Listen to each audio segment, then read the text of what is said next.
Diabetes insipidus adalah suatu masalah kesehatan yang ditandai dengan kerap merasa haus dan lebih sering buang air kecil dengan volume yang lebih banyak. Bahkan bisa mencapai 20 liter dalam satu hari. Meski memiliki gejala yang mirip dengan diabetes mellitus, tetapi dua kondisi ini ternyata memiliki perbedaan yang sangat signifikan. Diabetes insipidus dan diabetes mellitus sama-sama menyebabkan gejala sering minum dan sering buang air kecil. Namun tidak seperti diabetes mellitus, diabetes insipidus tidak terkait dengan kadar gula dalam darah.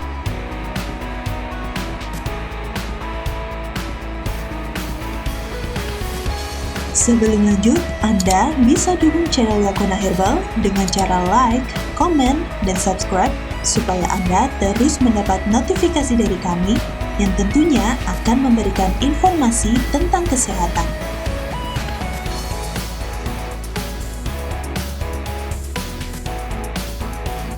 Proses munculnya kondisi ini juga tidak berkaitan dengan pola makan atau gaya hidup seperti diabetes mellitus pada umumnya. Dibandingkan dengan diabetes mellitus, diabetes insipidus merupakan penyakit yang cukup jarang terjadi. Penyakit ini diperkirakan hanya terjadi pada 1 dari 25.000 orang.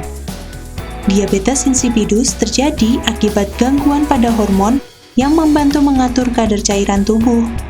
Gangguan ini menyebabkan produksi urin menjadi berlebih, sehingga penderita menjadi sering buang air kecil dalam jumlah banyak. Beberapa kondisi yang dapat menyebabkan gangguan pada hormon tersebut adalah kelainan genetik, tumor otak, dan efek samping obat. Diabetes insipidus ditandai dengan jumlah urin yang berlebihan.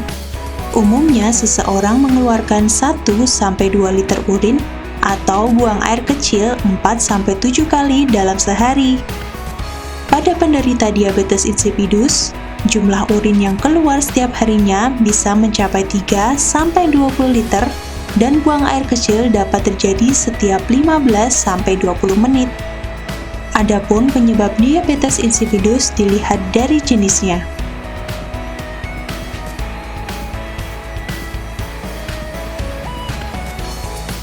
Diabetes insipidus kranial disebut juga diabetes insipidus sentral. Diabetes insipidus kranial terjadi karena kerusakan pada kelenjar pituitari atau hipotalamus. Bagian ini berfungsi untuk membuat hormon antidiuretik atau ADH. Sementara kelenjar pituitari bertugas untuk menyimpan hormon tersebut. Rusaknya kelenjar pituitari atau hipotalamus akan mengakibatkan terganggunya produksi ADH. Penyebabnya bisa karena cedera kepala berat, tumor otak, operasi pada otak atau kelenjar pituitari, adanya kelainan genetik seperti sindrom Wolfram, adanya infeksi pada otak seperti meningitis atau ensefalitis. Kemudian terjadinya kerusakan pada otak karena kurangnya aliran darah maupun oksigen, seperti saat mengalami stroke atau tenggelam. Namun, sepertiga dari semua kasus diabetes insipidus kranial tidak diketahui penyebabnya. Diduga ini karena adanya masalah autoimun. Suatu kondisi ketika sistem imunitas tubuh mengalami masalah dan menyerang sel sehat yang membuat hormon ADH.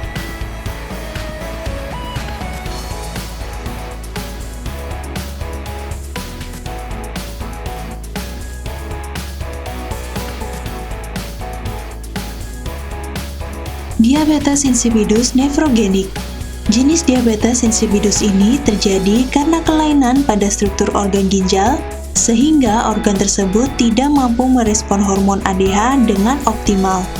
Masalah ini bisa terjadi karena kelainan genetik yang terjadi sejak lahir atau congenital nephrogenic diabetes insipidus. Tak hanya itu, diabetes insipidus jenis ini juga bisa terjadi karena masalah kesehatan lain yang muncul, setelah seseorang berusia dewasa atau acquired nephrogenic diabetes insipidus. Misalnya, dampak dari pemakaian lithium dalam jangka waktu yang lama, penyumbatan pada saluran kemih, kadar kalsium dalam tubuh berlebih atau hiperkalsemia.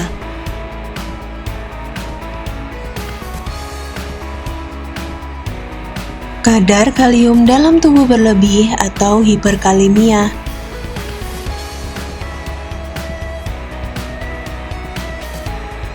Dan yang terakhir, penyakit ginjal yang sifatnya kronis.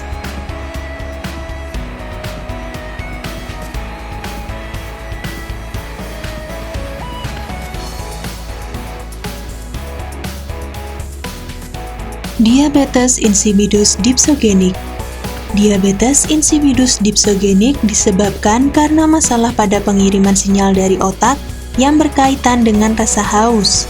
Hal ini membuat pengidapnya selalu merasa haus dan minum dalam jumlah lebih banyak, bahkan melebihi kebutuhan harian tubuhnya. Tak berbeda dengan diabetes insipidus kranial. Jenis diabetes insipidus ini juga terjadi karena cedera pada kepala,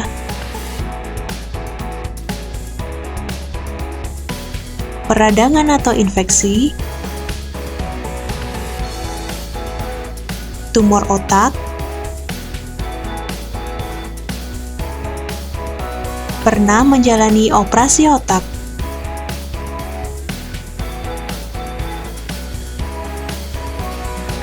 Selain itu, diabetes insipidus dipsogenik atau polidipsia primer juga diyakini berhubungan dengan konsumsi obat tertentu atau kelainan mental, seperti skizofrenia.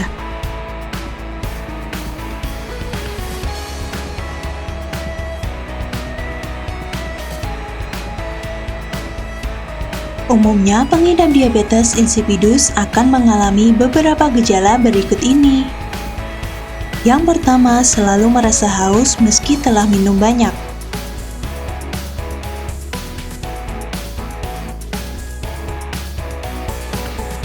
Yang kedua, sering buang air kecil dalam volume yang lebih banyak.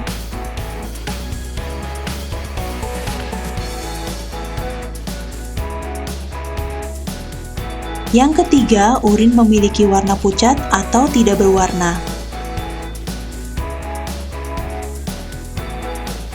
Yang keempat, sering bangun pada malam hari hanya untuk buang air kecil, atau justru mengompol saat tidur.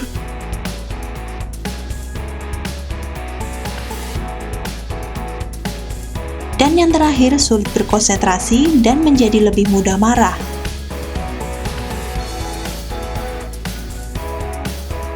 Sementara itu, diabetes insipidus yang menyerang bayi dan anak cenderung lebih sulit dikenali, terlebih pada anak yang belum dapat berkomunikasi dengan baik. Meski demikian, bayi dan anak yang menunjukkan diabetes biasanya mengalami gejala berikut.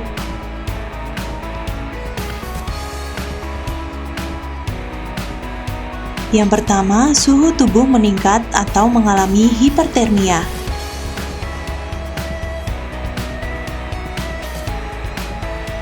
Yang kedua, susah buang air besar atau sembelit.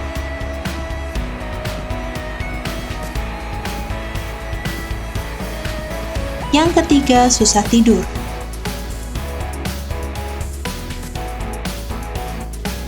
Yang keempat, mengompol ketika tidur.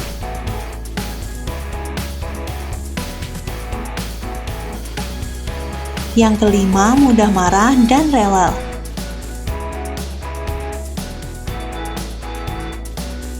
Selanjutnya, berat badan menurun tanpa sebab. Dan yang terakhir, pertumbuhan menjadi lebih lambat.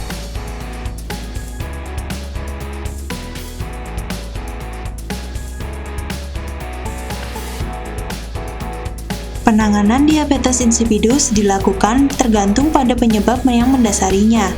Pengobatan dilakukan untuk membantu mengurangi frekuensi berkemih dan mengendalikan tanda dan gejala yang muncul. Diabetes insipidus kranial dikatakan ringan apabila pengidap berkemih sebanyak 3 hingga 4 liter sehari. Kondisi ini tidak membutuhkan penanganan khusus.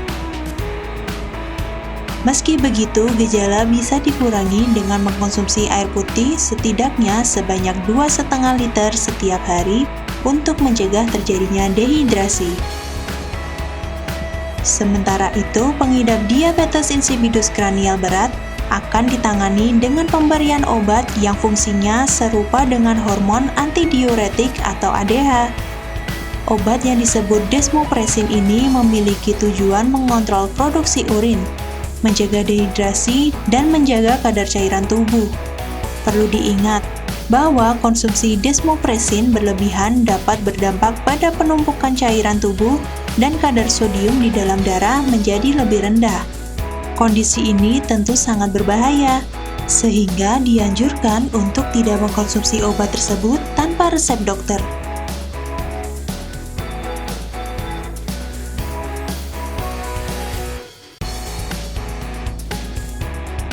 Pengobatan diabetes nefrogenik bertujuan untuk mengurangi produksi urin pada organ ginjal. Biasanya dokter akan menganjurkan pengidap untuk mengkonsumsi makanan rendah garam dan mengkonsumsi air putih lebih banyak untuk mencegah terjadinya dehidrasi. Apabila kondisi yang terjadi disebabkan karena penggunaan litium, dokter akan menghentikan pemakaian obat tersebut dan meresepkan obat lain untuk menggantikannya. Sementara itu, untuk membantu meredakan gejala yang muncul, dokter bisa meresepkan beberapa obat lainnya untuk membantu menurunkan produksi urin, sehingga frekuensi berkemih pun akan berkurang.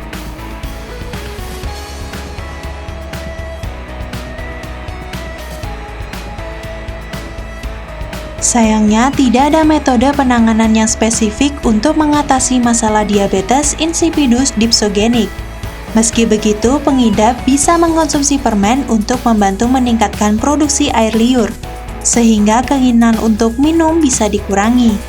Sementara pada pengidap yang sering terbangun pada malam hari untuk berkemih, dokter bisa meresepkan obat desmopresin dalam dosis yang rendah.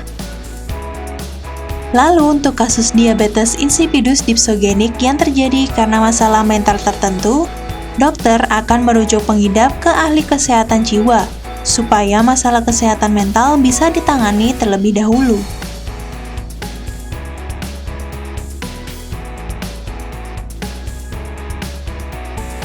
Pada sebagian besar kasus, diabetes insipidus tidak dapat dicegah, apalagi kondisi ini seringkali terkait dengan penyakit lain yang kejadiannya sulit untuk diperkirakan. Meski begitu, pasien tetap dapat mengontrol gejala yang timbul akibat diabetes insipidus. Jadi, kita harus selalu menjaga pola hidup sehat, dan jangan lupa rutin memeriksakan diri. Sampai jumpa di video berikutnya.